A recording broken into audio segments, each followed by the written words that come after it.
ईश्वरा सर्वांना चांगली बुद्धी दे, आरोग्य दे, सर्वांना सुखात आनंदात ऐश्वर्यात ठेव, सर्वांचं भलं कर, कल्याण कर, रक्षण कर, आणि तुझे गोड नाम मुखात अखंड राहू दे.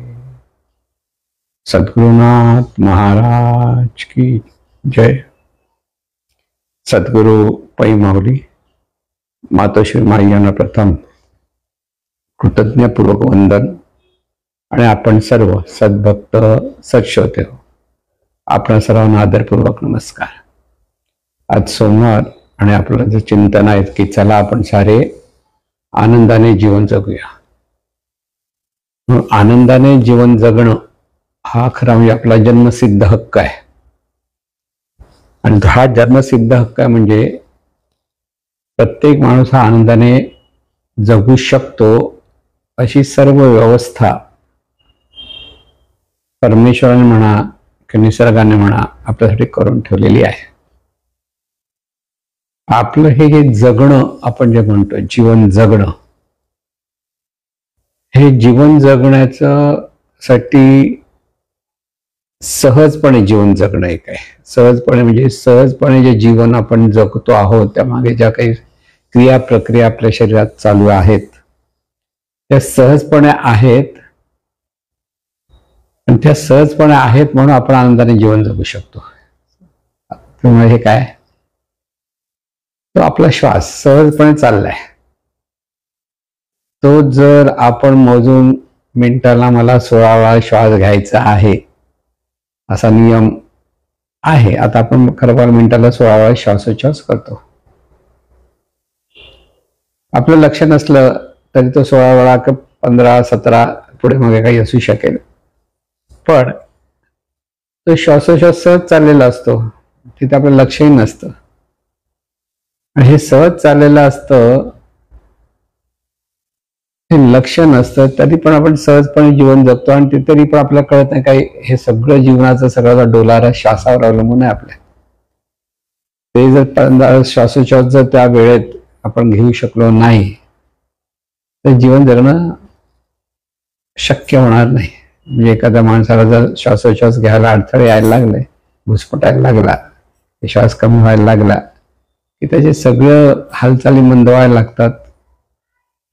किंबहुना ते जीवन संपण्याच्या वाटेला लागतं, असं होतं बऱ्याच वेळेला.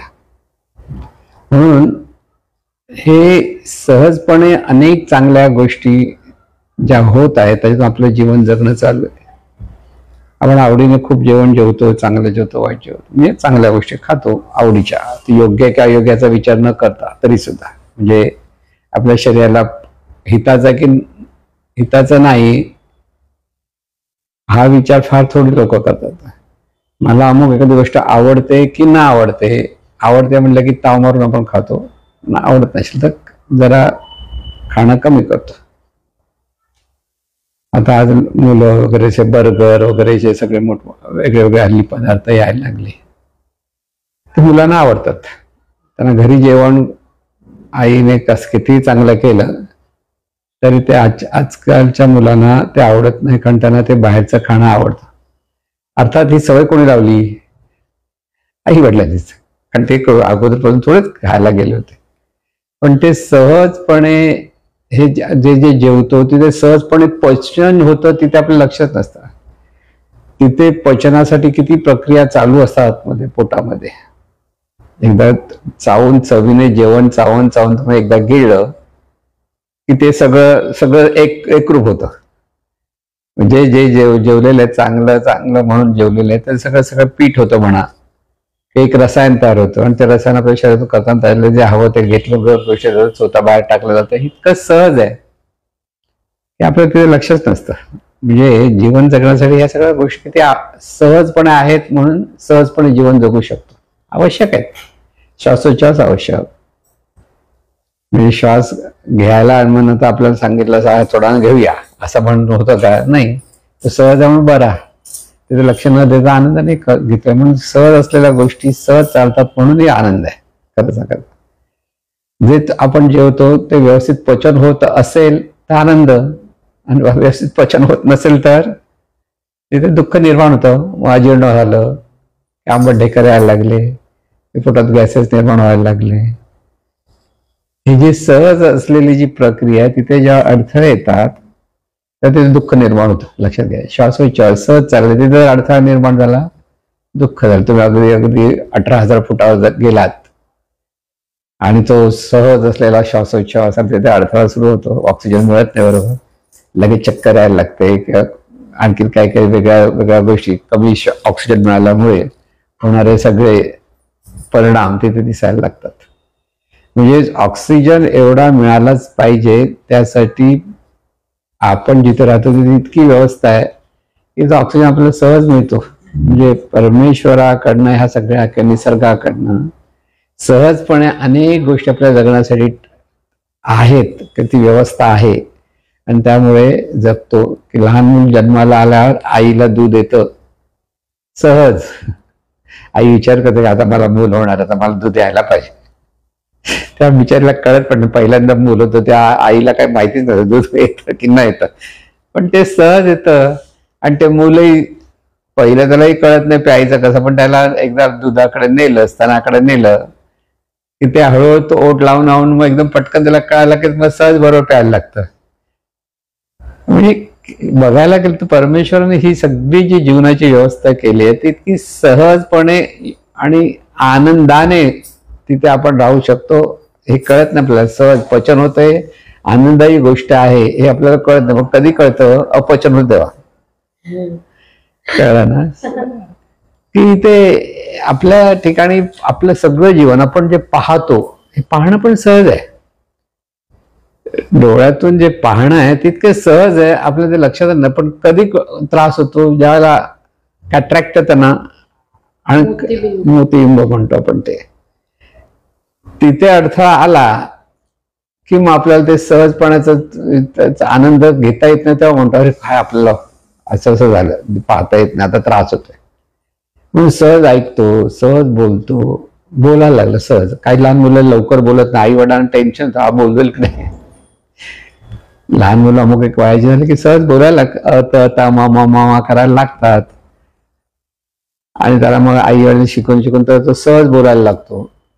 आता हे सहज बोलण्यातला आनंद आहे. जर सहज बोलता येत नसेल, अडखळत बोलतो माणूस, एखादा माणूस काही त्रास होतो त्याला, बोलण्यामध्ये काहीतरी होतं, तोंडामध्ये काहीतरी दुखतं लागलं की मग त्याचं बोलण्यातला आनंद त्याला घेता येत नाही.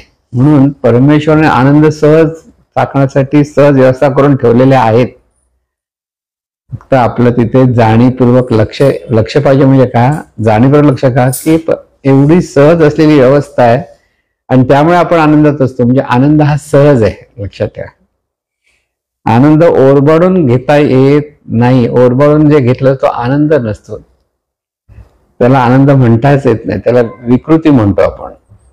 की एखाद्याला फटका म्हणून एखाद्याला आनंद वाटतो. लहान मुलाला एखादं काही मोठ्या जर लोकांना लहान मुलाला रडवायला आवडतं, मुली चिमटे काढणार, उगी त्याला फटके मारणार, परत आणि ते मुलं रडायला की हा हा हा असतो. अरे त्याला दुःख होतं त्या मुलाला, हे कळतच नाही आला. मग त्याची आई वगैरे असेल तर ते ओरडतात, अरे काय तू करतोस म्हणून माझ्या बाळाला, असं होतं ना. तर ते लहान मुलाला पण उगी रडवणार, आणि रडवलं की त्यांना वाटतं अरे हसता बघ कसा रडतो. म्हणजे इथे ज्या काही ज्या सहज गोष्टी असतात त्याच्यात आपण अडथळे आणतो, तेव्हा तिथे विकृती निर्माण होते. म्हणून पाहण्यात आनंद आहे, ऐकण्यात आनंद आहे, स्पर्शात आनंद आहे. बघा लक्षात घ्या सगळा की स्पर्श. आपण एखादा मोरपीस आपल्या हातावर फिरवलं असं की तिथे किती आनंद होतो आपल्याला. पण एखाद्याला मोरपिसाबद्दल जर घृणा असेल, काही लोकांना असते घृणा, असं काय नाही, काय ना मोरपीस सुंदर वाटायला आवडेल, कसलं ते पीस अंगाला लावायचं असं पण म्हणणारे लोक आहेत. त्यांना होतो स्पर्श, पण तो सहज आनंद घेता येत नाही त्याच्यामुळे, कारण त्या नको वाटतं असं म्हणतात ना. म्हणजे ह्या सगळ्या गोष्टी कशा सकारात्मकतेतून आपल्याला पाहता आल्या पाहिजेत की परमेश्वराने ही जीवन जगण्याची सगळी व्यवस्था करून ठेवलेली आहे.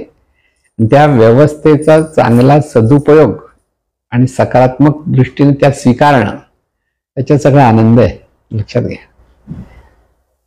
आपल्याला माणसाला 2 वेळा जेवण मिळणं, व्यवस्थित चांगलं जेवण मिळणं, घरचं जेवण चांगलं मिळतं की नाही, आई वगैरे चांगलं जेवण करून देते, पण त्याच्यातला आनंद घेतो का घेत नाही. आवडीचं घेतलं, आवडीचं नसेल, एखादं कारल्याची भाजी केली आवडत नाही असं वाटतं तसं. पण इथे मग ते नको म्हणून आपण जे बाहेरचं खायला जातो किंवा बाहेरचं आणखीन काय ते खातो, त्याच्या खाण्यातून मग आपल्याला त्रास होतो. आणि त्या त्रासाचा काय उपयोग होतो? दुःख निर्माण होतं. कळलं ना? म्हणून प्रत्येक गोष्ट ही सहजपणे स्वीकारता आली पाहिजे. लक्षात घ्या. जेव्हा आपण परिस्थितीचा स्वीकार करतो सहजपणे, ते आपल्या डोक्याला ताप होत नाही. आता एखादा बघा सहजपणे म्हणजे जिथे आपल्याकडे आपण एखाद्या कुठे काही कुठे समाजामध्ये काही लग्न समारंभामध्ये जातो. आता त्या लग्न समारंभामध्ये आपल्याला जास्त कोण ओळखीचं वगैरे नसतं वगैरे, तर आपण अरे मला कधी जायचं नाही, कशाला मी जाऊ, ते असे होतं. पण 1-2 जे आहे ज्यांचं लग्न आहे किंवा ज्यांची घरची मंडळी तेवढ्यांची ओळख असते, आणि बाकीचे कोणाला आपल्याला माहीत नसतं. अशा वेळेला काही लोकांना ते आवडत नसतं की कधी आपण इथून बाहेर पडतो असं वाटतं. पण तिथे तुम्हाला जी ओळखीची माणसं असतात त्यांच्याबरोबर तुम्ही जर हसून खेळून राहिलात 5-10 मिनिटं, 20 मिनिटं, अर्धा तास, तर आनंद असतो. तिथे इतर आपल्याला ओळखत नाही म्हणून आपण तिथे जायचं नाही, असाही बऱ्याच लोकांचा समज असतो. पण ज्यांनी तुम्हाला बोलवलेलं आहे, तर ते बोलवलेल्या लोकांकडे आनंद देण्यात, म्हणजे सहज तुम्ही जातात, त्या सहज जाण्यातून समोरच्याला आनंद होतो. कारण तुम्हाला आमंत्रण दिलेलं असतं लग्नाचं, म्हणजे तुम्हाला बोलवलेलं आहे, तर तुम्ही तिथे जाणं आणि त्या जाण्यातून आनंद देणं, हा महत्वाचा मुद्दा लक्षात ठेवायचा. की इथे आपल्यामुळे जर कोणाला सहजपणे आनंद होत असेल तर ती कृती आपल्याला करता आली पाहिजे. मग अर्थात योग्य अयोग्य ह्याचा नेहमी विचार असला पाहिजे. परत लक्षात घ्या, खायचं किती आणि खायचं कसं, या 2 गोष्टी ज्या माणसाला कळतं तो सहजपणे जेवणाचा आनंद घेऊ शकतो. कसं होतं, ज्यावेळेला आपण लग्न समारंभ आहेत किंवा काही पिकनिक आहे, म्हणजे आपण पार्ट्या आहेत, तिथे काही लोकांना खाण्याचा आनंद घ्यायचा असतो, पण एवढं खातात की तिथे त्यांना म्हणजे प्लेट, आता बुफे म्हणजे आपल्या इच्छेप्रमाणे जेवढं घ्यायचं प्लेटमध्ये घ्यायचा एक प्रकार आहे. का त्याचा ते कशासाठी? एक तर लोकांना कोणतं वाढायला येईल त्याची वाट बघायची गरज नसते. दुसरं म्हणजे आपल्याला जे हवं ते तो आपण घेऊ शकतो, आणि आपल्याला किती घेऊन आपलं तेवढ्या ह्याच्यातून व्यवस्थित पोट भरेल की नाही हा विचार पण ते घ्यायला पाहिजे. पण काही लोक काय करतात, ते प्लेट भरून घेतात सगळं आधीच, आणि एवढं घेतल्यानंतर खाता येत नाही आणि मग टाकून देतात. किती वाईट असतं. एवढं चांगलं अन्न की जे आणखीन दुसरं कोणाला मिळणार असतं, ते अन्न आपण असंच प्लेटमध्ये फेकून देतो. काही लोकांना ते, बऱ्याच लोकांना असं असतं की जेवल्यानंतर काहीतरी ताटात टाकायची सवय असते, ते टाकल्याशिवाय त्यांना जेवल्यासारखं वाटत नाही. ही चुकीची पद्धत आहे. आपल्याला हवं तेवढं तुम्ही जेवण घ्या, पहिलं कमीच घ्या. कोणती गोष्ट आवडेल ना आवडेल जे बघून घ्या, जे आवडते ते घ्या, आणि तेवढं घेतलं की त्याच्यानंतर पोट किती भरलं हे कळतं. नाही भरलं तर घ्या, उगीच आवडलं अधिक घेऊ असं होतं, मग त्रास होतो.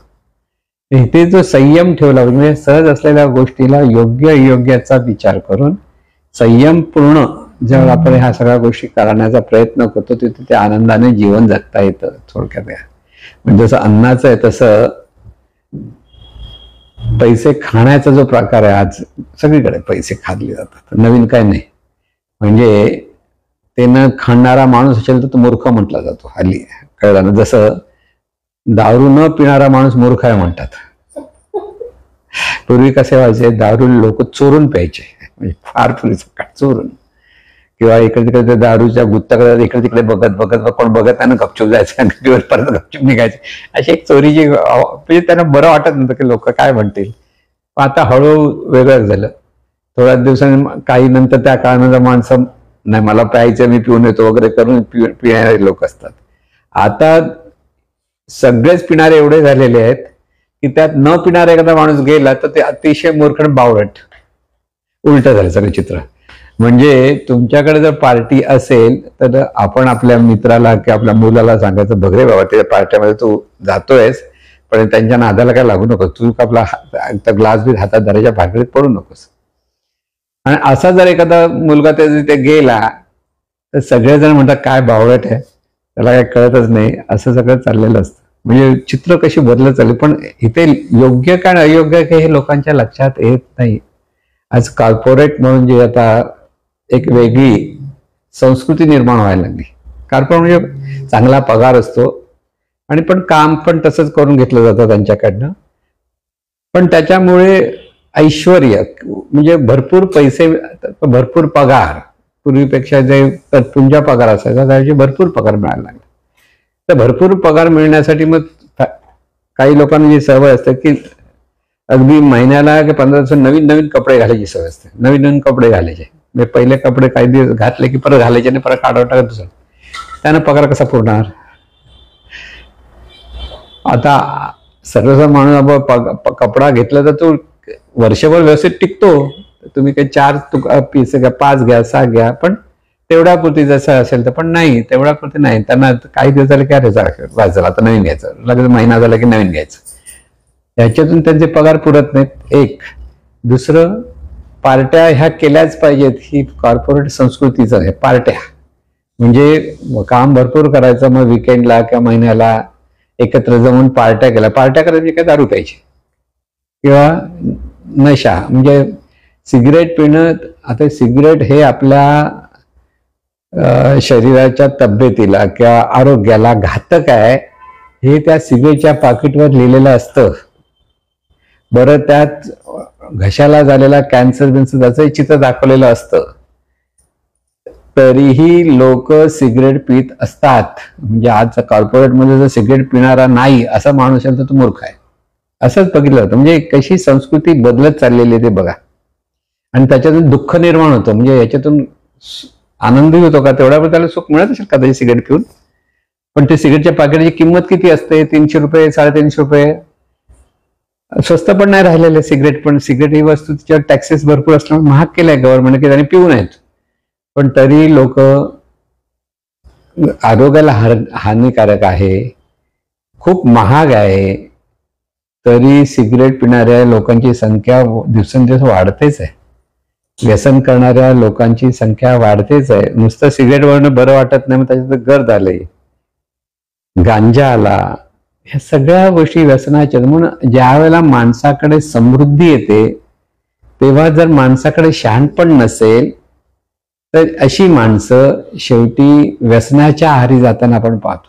म्हणजे आज जे कॉर्पोरेट संस्कृती म्हणतो ना, ती व्यसनाच्या आहारी जायला लागलेली आहे. त्यांना पार्ट्या केल्याशिवाय, सिगरेट प्यायल्याशिवाय, अगदी ते कमी पडलं की मग रेव पार्ट्या म्हणून नवीन प्रकार झाला. रेव पार्ट्या म्हणजे गर्द वगैरे सारख्या गोष्टी पिणं. हे आवश्यकता आहे का असं आपल्याला वाटत पण नाही. त्यांना वाटतं त्याच्यातच सगळं मोठेपण आहे. जितकी ऐश्वर्य किंवा जो पैसा अधिक माणसाला म्हणजे नेहमीच्या सुखसोयी मिळून पैसा अधिक उरतो, अशी माणसं ह्या व्यसनाच्या पाठी लागून मुबलक पैसा म्हणून सुद्धा कपल्लक होतात. त्यांना सेव्हिंग केलं पाहिजे हा विचारच नाही. सगळेजण बस मजा मौज करायचं, रोजचा दिवस काम करा, संध्याकाळी उठसून मध्ये सिगरेट फुंकत बसा, 1 तास झाला 2 तास की सिगरेट प्यायला खाली उतरतात. बरं, आता पूर्वी मुलींच्या हातात सिगरेट दिसणं म्हणजे महापाप वाटायचं. आता जर तुम्ही या कॉर्पोरेट ऑफिसच्या जवळपास जर गेला तर तिथे जिथे सिगरेटचे जे दुकान आहेत तिथे मुली मस्त आहे की त्या मित्रांबरोबर किंवा कमी पुरुष कलिग असतात त्यांच्यावर गप्पा मारताना सिगरेट फुंकताना आपण पाहतो. काही वाटत नाही त्यांना, किंवा त्यांना चुकीचंही काही वाटत नाही की आपण ही मुलगी उद्या आई होणार आहे, त्याच्यावर तिला त्याच्यात ते वाईट त्याचे परिणाम आरोग्यावर होतील, त्याच्यातून त्या मुलावर परिणाम आरोग्यावर होतील. खूप शिकलेली माणसं म्हणजे ही माणसं ते कॉर्पोरेटच्या मध्ये चांगले संस्कार म्हणण्याचे शिक्षण चांगलं झालेलं आहे. व्यावहारिक शिक्षण, पैसा मिळवण्याचं शिक्षण. आजचं शाळा कॉलेजमध्ये होतं ते पैसा मिळवण्यासाठी असलेलं शिक्षण आहे. तिथे चांगला माणूस घडवण्याचं शिक्षण दिलं जात नाही. हे आपल्या शिक्षण संस्थेमुळे असलेल्या ह्या पिढीचं दुर्दैव आहे. लक्षात ठेवा की आपल्याला हे सहजपणे ज्या गोष्टी परमेश्वराने दिलेल्या आहेत त्यांचा योग्य तो विचार करून त्याच्या त्या योग्य त्या विचारातून सहजपणे त्याचा उपभोग जर घेता आला तर खूप आनंद आहे जीवनामध्ये. पण लोक तो आनंद ओरबडण्याचा प्रयत्न करतात. सिगरेट पिऊन हा आनंद ओरबडण्याचा प्रयत्न करतात, दारू पिऊन आनंद ओरबडण्याचा प्रयत्न करतात. आणि जितकं तुम्ही कोणती गोष्ट ओरबडायला जाता तर ती शेवटी तुमच्या वाट्याला दुःख देणारीच ठरणार, हे लक्षात ठेवा. जे आपल्याला जे सहज मिळत असतं तिथे आपण गोष्टी जबरदस्ती करतो, ओरबडायचा प्रयत्न करतो, तिथे दुःख निर्माण होतं. म्हणून दारू पिणं, व्यसन करणं, ही व्यसनं आहेत. त्याच्यातून ही कॉर्पोरेट संस्कृती म्हणा की आजच्या जी तरुण मंडळी आहे त्यांना ज्यांना कळत नाही ती अशा संगतीतून तिथे जातात आणि मग त्यांच्या जीवनामध्ये दुःख निर्माण होतं. किती मुबलक पैसा मिळत असला तरी तिथे तो पुरेसा पडतच नाही. सर्वसाधारण माणसाला 40-50 हजारामध्ये घर चालवलं, आजच्या महागाईच्या दृष्टीने विचार केला तर शांतपणे आनंदाने तो जीवन जगू शकतो. पण त्याला व्यसन असेल तर ते पैसेही त्याला पुरत नाहीत आणि ते न पुरल्यामुळे परत तो दुःखी होतो. म्हणून जीवन जे परमेश्वराने हे जीवन जगण्याची जी व्यवस्था केली तितकी सहजपणे सुंदरपणे केलेली आहे आणि त्याचा आपण शहाणपणाने जर उपयोग केला तर आपण आनंदाने जीवन जगू शकतो. परमेश्वराने शरीर दिलेलं आहे, चांगलं ठणठणीत शरीर दिलेलं आहे, आरोग्यशील शरीर आहे. फक्त त्याला व्यवस्थित व्यायाम दिला पाहिजे, व्यवस्थित जेवण दिलं पाहिजे, योग्य ते खाणं गेलं पाहिजे, योग्य वेळी उठलं पाहिजे. आता हे दुसरं एक आहे, लवकर उठणं हा कालबाह्य प्रकार झाला.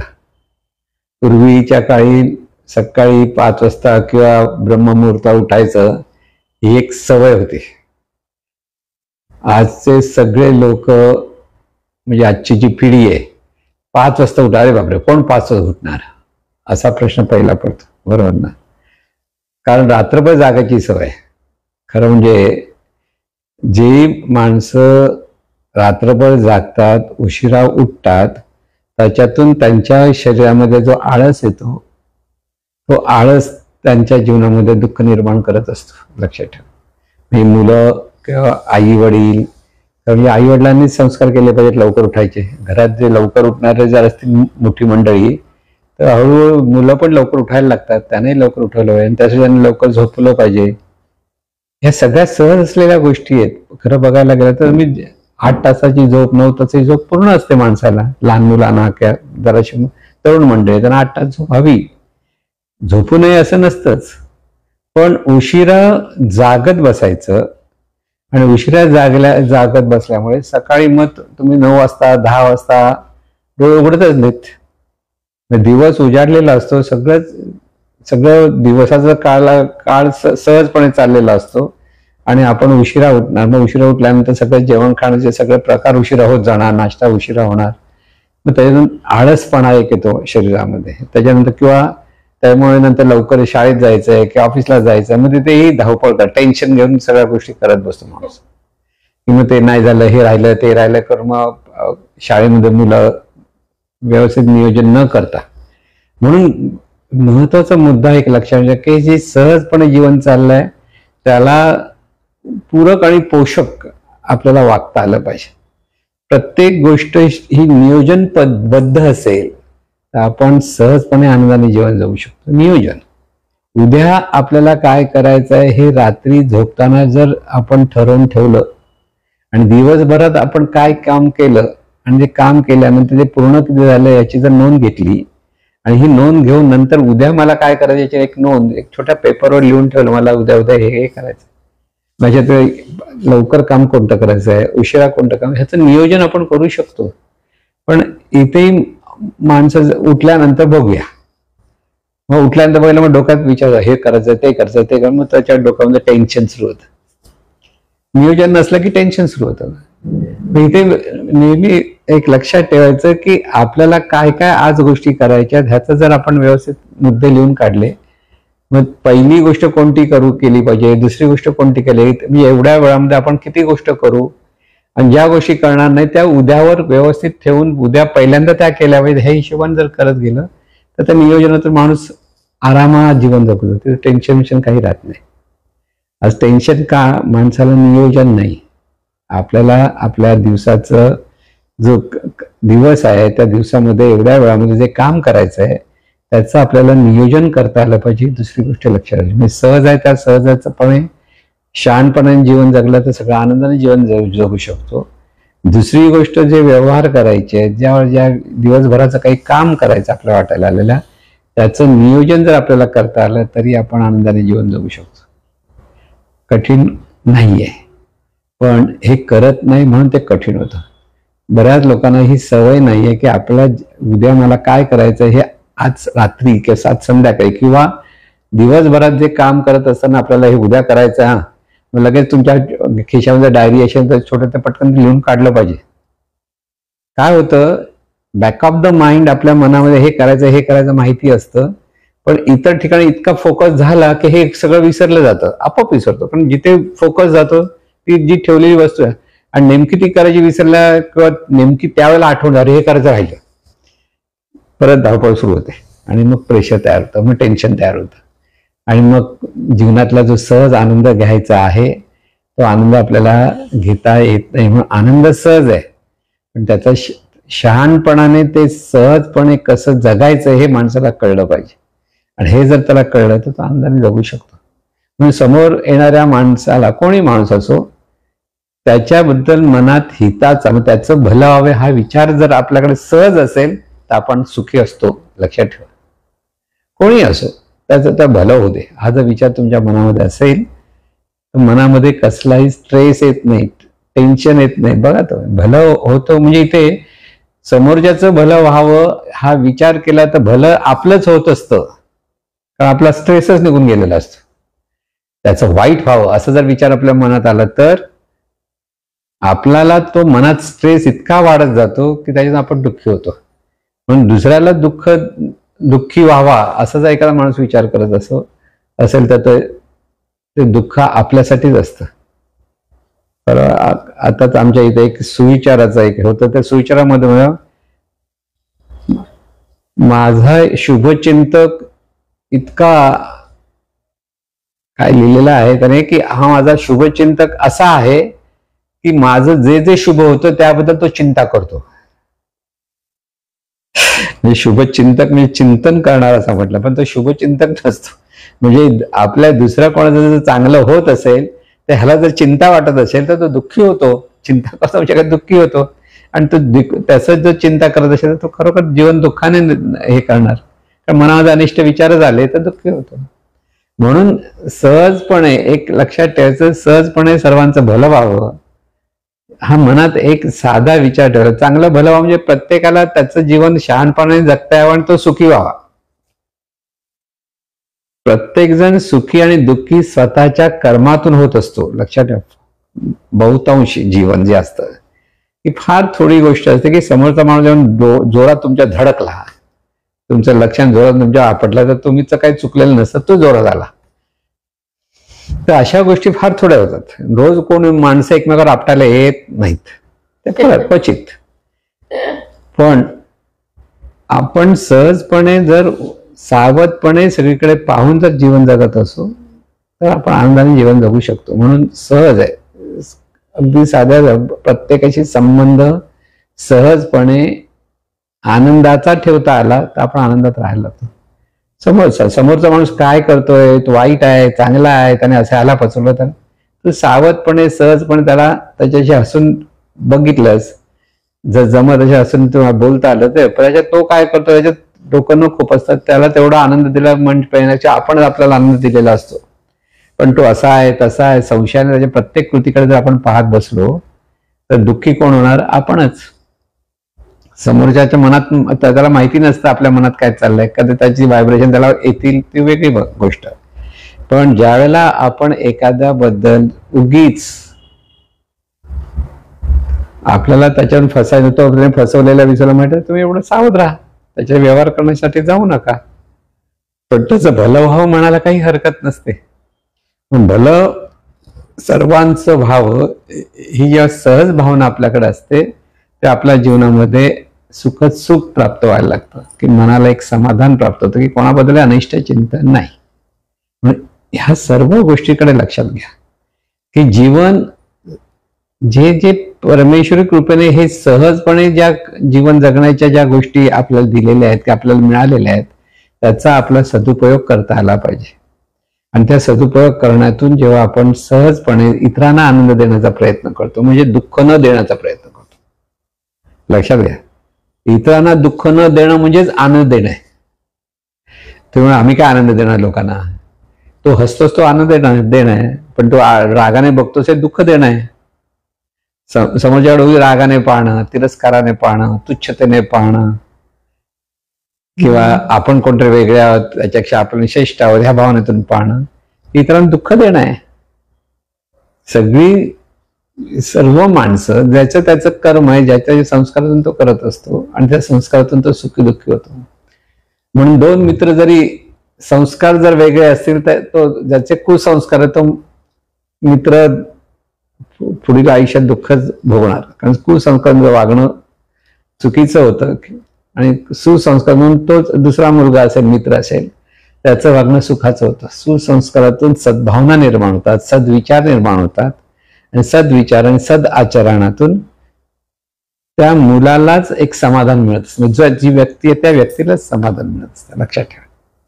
म्हणून जीवनात आपण पाहतो की दोन मित्र आहेत, चांगले टॅलेंटेड आहेत, चांगले हुशार आहेत, पण एकाच्या घरातून कुसंस्कार आहेत, अनिष्ट चिंतन आहे, अनिष्ट विचार आहेत, व्यसनाधीन होण्याच्या ज्या सगळ्या गोष्टी तिथे अनुकूल आहेत, तर ती व्यक्ती शेवटी व्यसनाधीन होते. कारण त्याच्याकडे जर शहाणपण नसेल आणि तिथे जर संगत जर चुकीची असेल तर ती व्यक्ती बिघडते. म्हणून संगत धरण्यात माणसाने सावध राहिलं पाहिजे. हा जो महत्वाचा सिद्धांत सांगितला जातो की जशी संगती तशी मती, आणि जशी मती तशी गती. म्हणून मी चांगला आहे म्हणून काय बऱ्याच वेळेला आपण आपल्या मुलांना वगैरे सांगतो, भाऊ व्यसनी मुलांच्या मागे लाग, मी नाही, मी चांगला आहे, पण ते माझे मित्र आहेत, मी त्यांच्यावर राहीन. अरे ते मित्र नाही. मला आठवतं पै महाराज एकदा आम्ही प्रवचन करत आणि माझे चांगले मित्र होते, पण ते व्यसनी होते, दारू प्यायचे, पण माणूस सज्जन होता. म्हणजे ते ऑफिसर होते आणि मी त्यांच्याकडे काम म्हणजे कॉन्ट्रॅक्टर म्हणून काम करत होतो. आम्ही दोघं गाडीतून जातो तेव्हा महाराजांचं प्रवचन होत चाललं.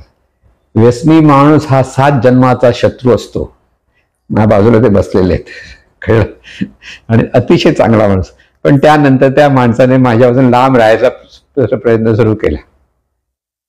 माणूस सज्जन म्हणजे त्याला कळतं आपण व्यसनी आहोत आणि आपल्या व्यसनामुळे आपल्या मित्राला की आपण जो आपल्या जवळ त्याला दुःख देऊ नये म्हणून त्या दृष्टीने तो लांब राहिला. त्याला राग आला वगैरे नाही. बघा, तो चांगला माणूस सज्जन असतो, पण व्यसनाधीन असल्यामुळे मित्र म्हटला की जवळचा माणूस झाला की थोडं चल रे असं होतच. आणि हे चल रे असं होतं आणि तिथे भिडे भिकेची बहीण असं म्हटलं जातं ना, त्या भिडेस्तव किंवा त्याला वाईट वाटू नये म्हणून किंवा मोह होतो म्हणून सगळ्या गोष्टी येतात.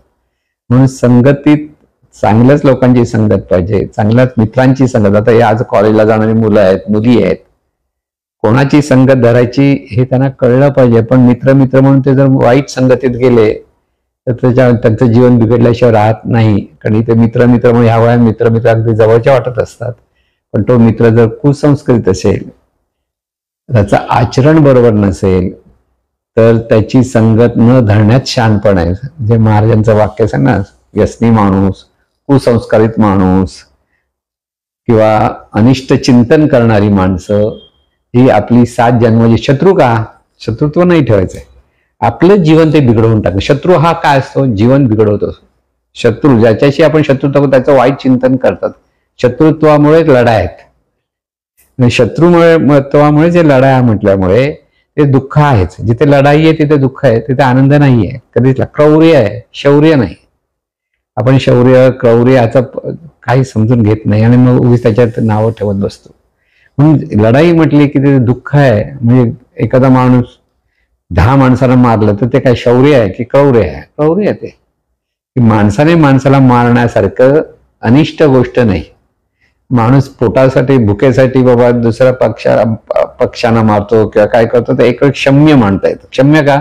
भुकेपोटी मारत असेल तर. पण माणूस माणसाला मारतो किंवा एका दोघांना अनेक माणसाला मारण्यासाठी तो जातो, तो शूर नाही म्हणता येत, त्याला क्रूर म्हणता आलं पाहिजे. कळलं ना? हे जेव्हा विचारधारणा ज्या माणसाकडे बदलेल तर तो माणूस आनंदाने जीवन जगू शकतो. आपल्यामुळे कोणालाही दुःख होता कामा नये. जेव्हा आपल्यामुळे कोणाला दुःख होता कामा नये त्याची पॉझिटिव्ह बाजू, आपल्यामुळे सर्वांना आनंद झाला पाहिजे. दोन गोष्टी लक्षात ठेवा. आनंद देता येत नसेल एखाद्या वेळेला, आता एखाद्याला आपल्याला सगळ्यांना आपल्या बोलण्यातून एवढं कौशल्य नसतं आणि कौशल्य नसल्यामुळे सगळ्यांना हसवता येतं की सगळ्यांना आकर्षित करता येत नसेल, पण तुझ्या बोलण्यातून तू कोणाला दुःख तरी देऊ नकोस. दुःख नाही दिलं तर तो आपोआप तो आनंदाचं परिवर्तन होतं. आनंद हा सतत असतो, दुःख आगंतुक आहे.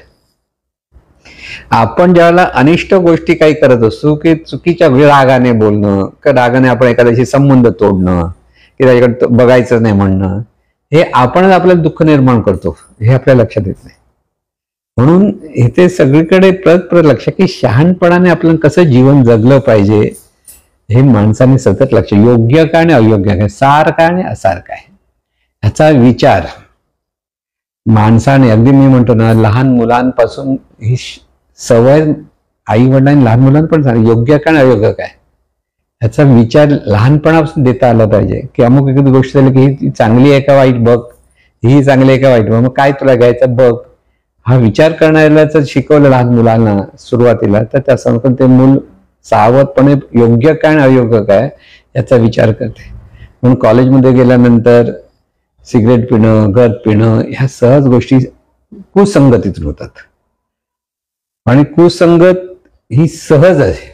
आता परत बघा, आता सहज चांगल्या गोष्टी आहेत, पण कुसंगतीत माणूस सहज घुसतो, पण सुसंगतीत माणूस घुसायला वेळ लावतो.